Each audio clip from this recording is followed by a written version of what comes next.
Welcome to the Campground Catalyst Podcast, the show dedicated to fueling success in outdoor hospitality.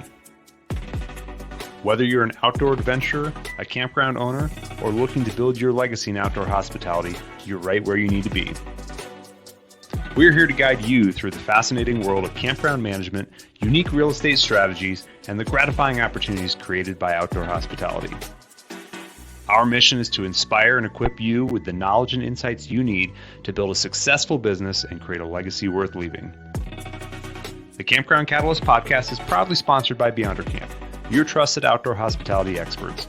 Subscribe now, join our active online community, and let's ignite our passions and potential together.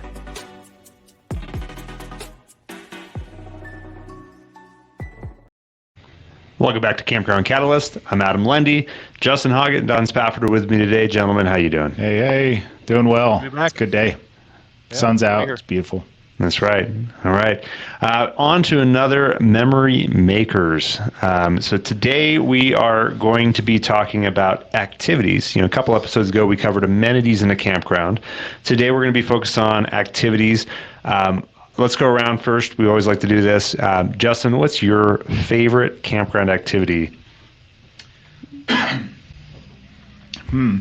That's for my kids to help me out with. I don't know. I kind of said before once that it depends. I think there's scavenger hunts. We had a really fun time last year, and that's something I'm aiming to implement in our campgrounds. But I honestly, I'm one of those that likes to stand back and watch. I like to see everyone having a good time.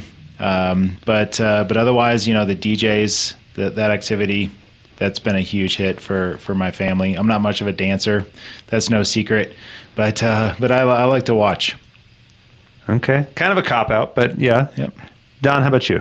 Yeah, well, I would say that it kind of depends if I'm by myself or with the kids. So myself, I actually like the maybe a bit more the dangerous physical activities like rappelling. If you got like a rappelling wall somewhere, maybe the zip line kind of stuff. But for the kids, it's probably more of like the water activities like kayaking, canoeing, paddle boards, that kind of stuff. Aqua parks, of course. Something I can be involved with them. Those are always fun. Yeah. Of course, I was trying to avoid a little bit of the amenity focus there, in terms of activity, but that's why I was having a little bit of a hard time. Yeah. There's overlap. Yeah. Yep. Yeah. Typically are the amenities. Yeah. I guess in Beyonderisms, right? If we're talking about what we do, when we refer to activities, it's usually a scheduled event, something that is being put on by the campground. And I got to say, one of my favorite activities is one I hadn't thought of years ago, but it was when we bought our first campground and we were on site with our families. They did a gigantic slip and slide. I think that was my favorite thing. Oh my God! How hard were we laughing? It was basically, what was it like? It was like 150 feet or something of black plastic on the ground, covered in soap and water, and just running and flying. Watching people launching off of a hill, no padding, I might mind you, in a swimsuit, going down and just and going down on. Yeah, it was a lot of fun. A lot of suds. I came up scraped and bruised, and I had the best time. Yeah. So that was one that really caught me off guard. But, activities are a fantastic way to really get people engaged in the campground. And it's something that I think we really pride ourselves in at Beyonder that sets us apart from a lot of other campgrounds. I mentioned a few episodes ago, I disparaged, some other campgrounds that were beautiful and boring as could be. And it's really what makes a difference. And we've seen some that have been done really well at some campgrounds. We've seen some that have been completely lacking, some that are really focused on adults, and focus on kids. Rarely do we see people actually cover all the bases, get all the age groups covered, make sure you got something for everybody there. That's something that we've made, I think, an even enhanced focus on in our company. Is creating activities for the different age groups, even considering sometimes too that teens and kids are different, and that you have to maybe do different things to get them out because they don't fit in the adult bucket. They don't want to be with their parents, but they also don't want to be with the littles. So you got to find some in betweens. So that's, I think, going to be the focus today is making sure that we are as campground owners, who want to provide a fun and memorable experience, and if you don't want to provide that, then skip this episode. This is not the one for you, but if that's what you're looking to do, is to provide that, great, memorable hospitality experience, then this is really where we need to be focused, is getting that our staff out there, getting that interaction with the guests, creating fun things for them to do, so they actually want to sit down and plan their calendar camping out around your schedule. I would say, like, for us, our biggest, attendees are seasonal campers. They plan a lot of their weekends that they visit the campgrounds around those activities. Would you disagree with that? Well, I was just going to say that. Yeah, absolutely. Because we get a lot of questions like, hey, do you have your activity schedule released yet? And it's January, February. Yes. Well, actually, we've worked on that. It's now available, because they're looking ahead, which is awesome. And we have people with their favorites. I can't say that everyone loves the same ones, right? I mean, I'm telling you, I like to watch, right? That's kind of my thing a little bit more. But yeah, there's definitely the favorites out there. There's the staples at every campground is a little bit different. We have, we might have a 4th of July parade with golf carts at one property and not at another. So there's different things at each one. But as a company, we try to focus on a core set and have a ordering solution for, like, tie-dye T-shirt day or whatever it is that we have available for everyone, and then just trying to get everyone signed up when they show up, because on Friday they go, what's the schedule? So not only are they looking way ahead right now for the summer, when they show up, they're going to go, hey, do you have this written down? Do you have it available? Is it on your website? Like, how can I make sure I'm on time? How do we notify our guests? And there's a lot that goes into it. Absolutely. And the thing that is, a lot of these, and you kind of hit on it a minute ago, the budget, a lot of these activities aren't going to produce direct revenue. Most of the time you're not going to be charging an additional admission beyond your camping fees, if you want people to show up and do these things. So sometimes controlling the cost, you need to get creative to make sure you're not really exceeding your budget, if you have one for it. A recent one that Robert, who's not with us today, came up with, I thought was pretty genius, speaking of, like, the tie-dye T-shirts and such, was getting a local business to donate the T-shirts. They might throw their logo on there, but who really cares if you're going to be covering this thing in all different colored inks and, turn it into a tie-dye, right? Yep. So if you can easily save yourself $5-6 a T-shirt, by getting them donated to you, that could be a great way to save some money. But really having a plan, I think, is a core message to send here. Rather than doing this, kind of off cuff, we challenged our managers at the beginning of the year during the slow time in the winter to build out an activity schedule for us. And, in doing that, we were able to, then of course share across our multiple locations the different activity schedules and pull from each other on what works and what doesn't work. But that also gives you time to market those things, and I think it's something worth mentioning. The marketing going into these ahead of time, it helps you promote the campground, not only for, like we mentioned, your seasonal campers, but also for those who are looking for a place to stay. This might be the differentiator of somebody choosing your campground over somebody else's. Easy, yes, absolutely. Right, yeah. Absolutely. That's another, along those lines, the activities. Since I guess I got it wrong before, some of the fun things to do, right? But other activities that personally I would enjoy are the concert events. If you put on a concert at your property, I mean, granted, you may not get big acts like Taylor Swift or Metallica to play at your campground, but you can get some great local maybe cover bands that do like a Queen cover band or something that could come out and put on a show, or just do some local, maybe like a local celebrity. Like in my area, we've got a young girl that was on American Idol recently, and she does a lot of shows now, put on concerts. People like she's that kind of celebrity status now, so you can get somebody local like that just come and do a concert at your property, and it's going to bring people out there. And while they're there, we're still go to the bar and maybe do the other activities that are there at the same time, and bring additional revenue from that as well. Don, I just got hung up on the fact that your music spectrum went from Taylor Swift to Metallica. I think we know what's in your playlist right now. You got to cover all genres, So that was two ends, yeah. And I knew Adam was going to say something. I was waiting. No, very very good point though. Music is fantastic. Actually, we talked on other episodes about the Drunken Minnow. That's our bar on our dock in Truman Lake. Music is the biggest driver to business at the Drunken Minnow, and we've got certain music acts that we know when they come out are going to pack the house. We actually have to staff up our bartending bring in our food service staff just because that certain person is coming.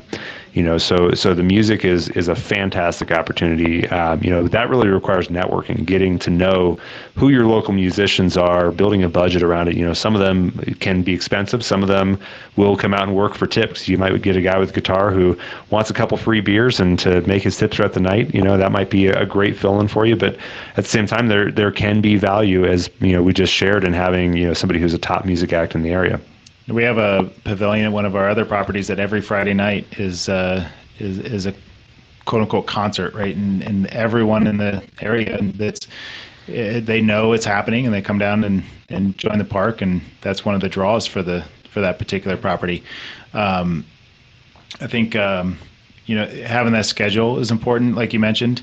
When you have your staple acts come out, but if you're known to have every Saturday night at the Drunken Minnow is another one where we know every weekend there's music, so it's an easy draw for people to just come in and enjoy that activity.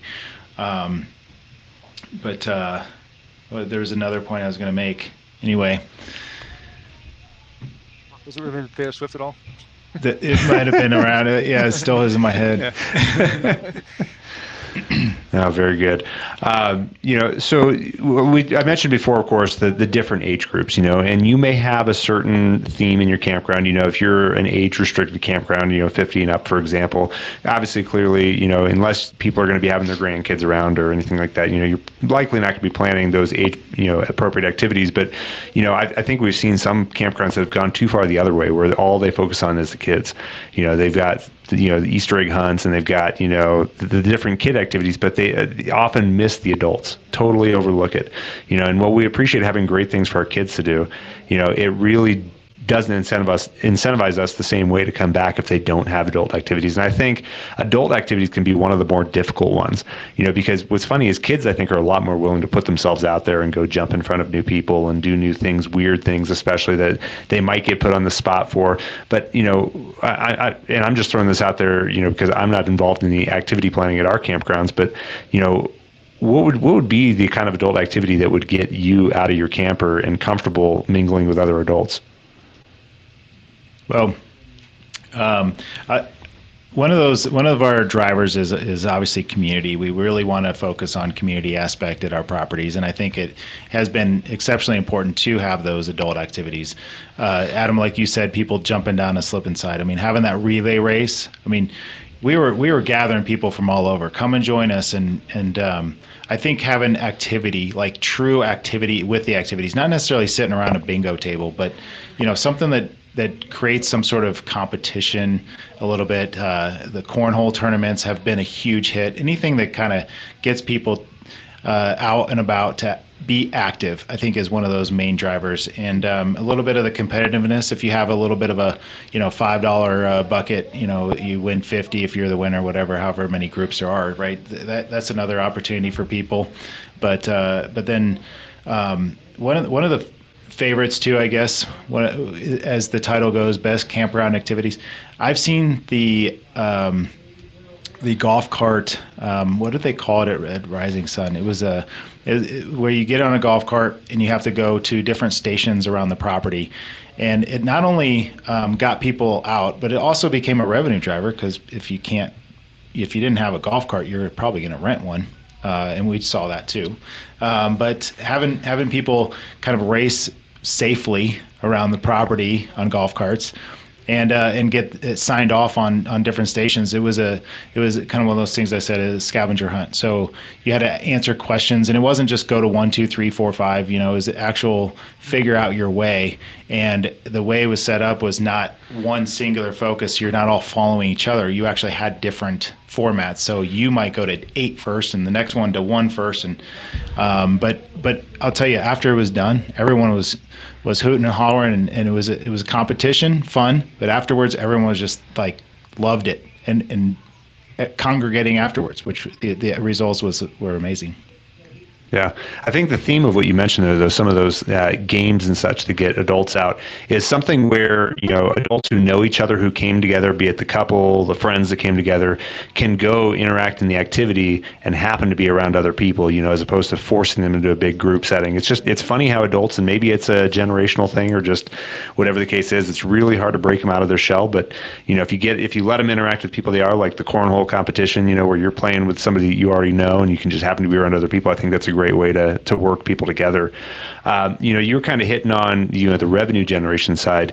There's a right way and a wrong way, I think, to make revenue on these activities. And like I mentioned before, I don't think putting a price of admission on most things is going to actually get the job done, with the exception of doing something like perhaps a wine tasting, where there's kind of an expectation already that you're going to be paying up front for so much wine, that you're going to be getting as part of it. But I think one opportunity I've seen this worked well before has been where you do a scavenger hunt that ends and the winners get a coupon to your store, or they get maybe something, a very free, simple thing like a free ice cream cone.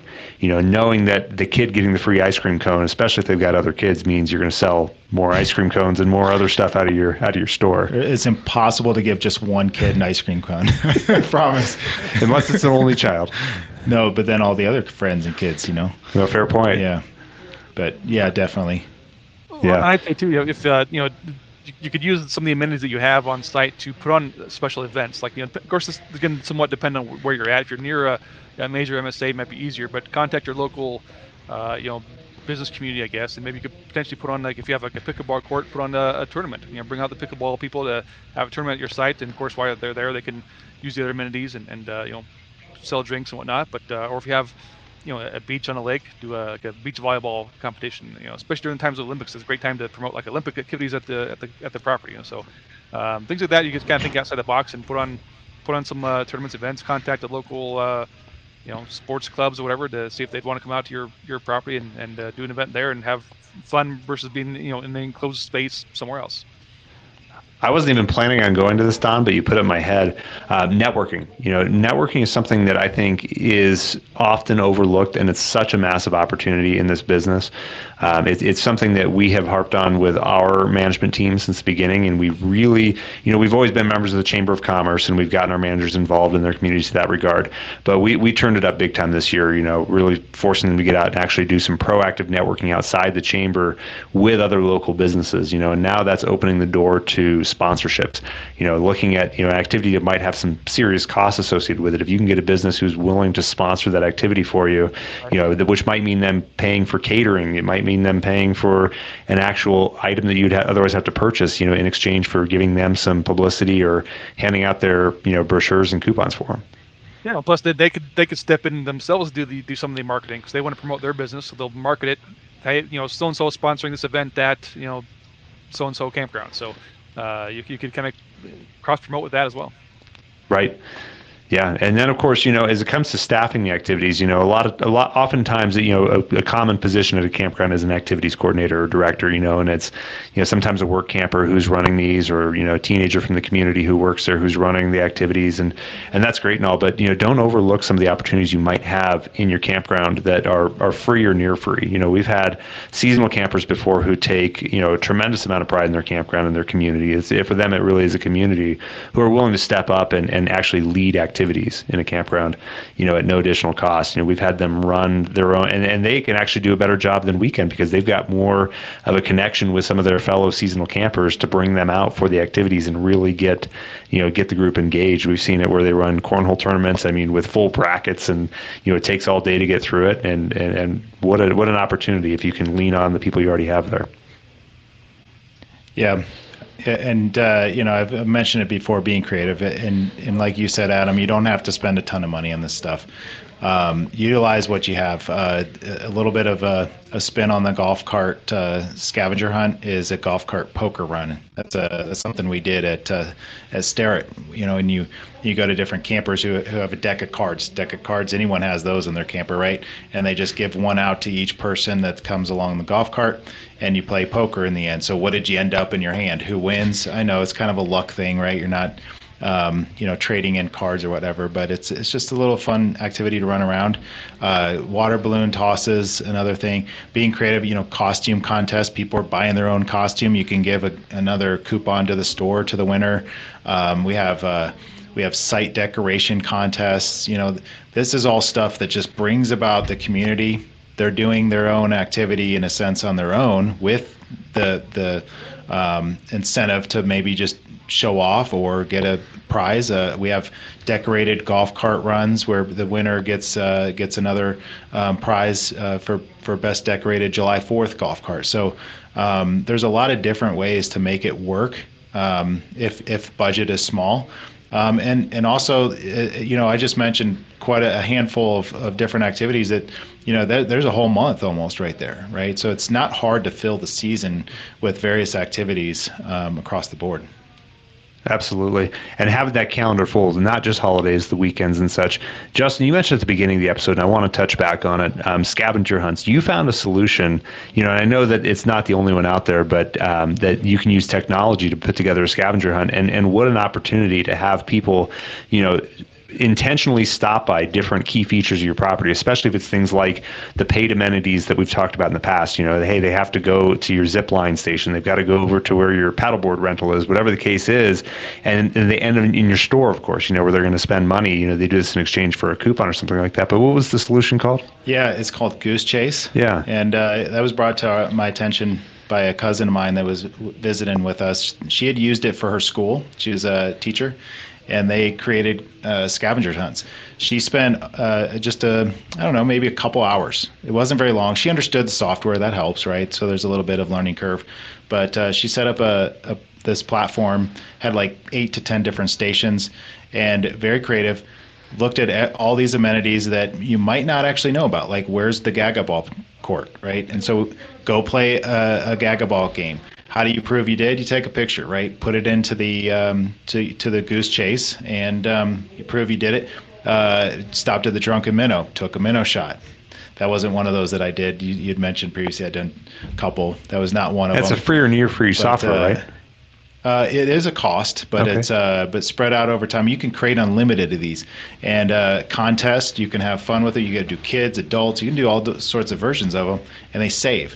And you can do leaderboards. You can do a one and done where people compete and it's over with. There's a lot of different opportunity, and I took a liking to it because, like you were saying, it brought people to the various aspects of the property. When we did it, it was a test run, a couple hours set up. It was done, one and done, and we had so much fun with it. And everyone was looking at us, going, "What are they doing? They're having so much fun!" and it really, everyone was coming out, going, "What are you guys up to? I want to do it." Well, we didn't. It was just a test run, but that's why I figure this is an excellent opportunity to get people out and about. Well, nice thing too is this is a non-scheduled activity, right? That's This is self-administered. So do a QR code up at the front desk. Here, sign up. Do it when you're ready. You can spend all weekend doing it.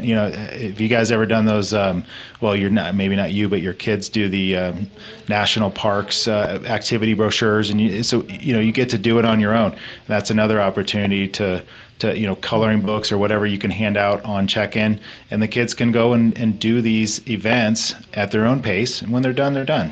And you could show up on a Tuesday. I mean, nobody's got to administer this thing, and it gives people something to do while they're on site. So yeah, great idea.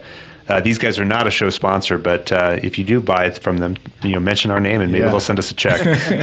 Yeah. Well, what I like about that too is it gets that kind of that healthy, friendly competition. If you put it like you said, who can be on the leaderboard, who does it the fastest, or who gets the highest score of this that, then they can themselves I want to be better. I want to do better than that guy, and that gets them more involved and makes them want to maybe come back and try again next time and see if they can get a better score. Yeah.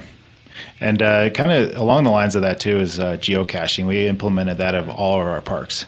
It's not an overly popular activity for people, but we have noticed with evidence that people are coming into the park who otherwise definitely would not have, and stopped into our stores or whatever the case may be as part of looking for those geocache boxes. It's kind of a little cool trick.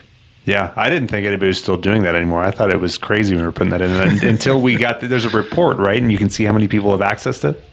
Yeah, technology these days is so different.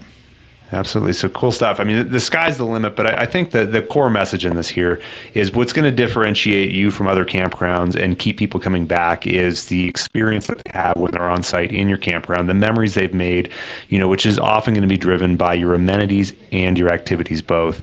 And of course, more important than that, this is going to have an effect on your revenue, albeit indirect. In most cases, getting people to return, getting them to come back is going to improve your occupancy. It's going to justify higher rates in the future. This is going to be what really poises you for success as you grow your campground and you look to potentially sell it someday. Am I missing anything there?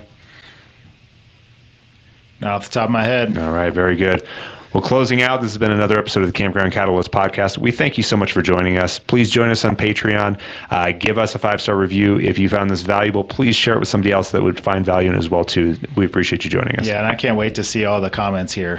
What are your favorite activities? And let's share. Let's see what we can come up with. All right. Thanks a lot.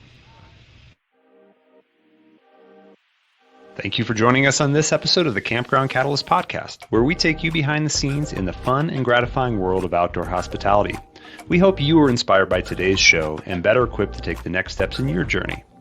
Remember, you can continue the conversation and connect with fellow enthusiasts by visiting our website and joining the Campground Catalyst community on Patreon at campgroundcatalyst.com. There, Patreon members get exclusive access to special listener perks, they get their opportunity to engage with the host, and they get their questions answered on one of our future upcoming shows. The Campground Catalyst Podcast is proudly sponsored by Beyonder Camp, your trusted partner in fueling your success in outdoor hospitality. Until next time, keep both your campfires and your passions burning.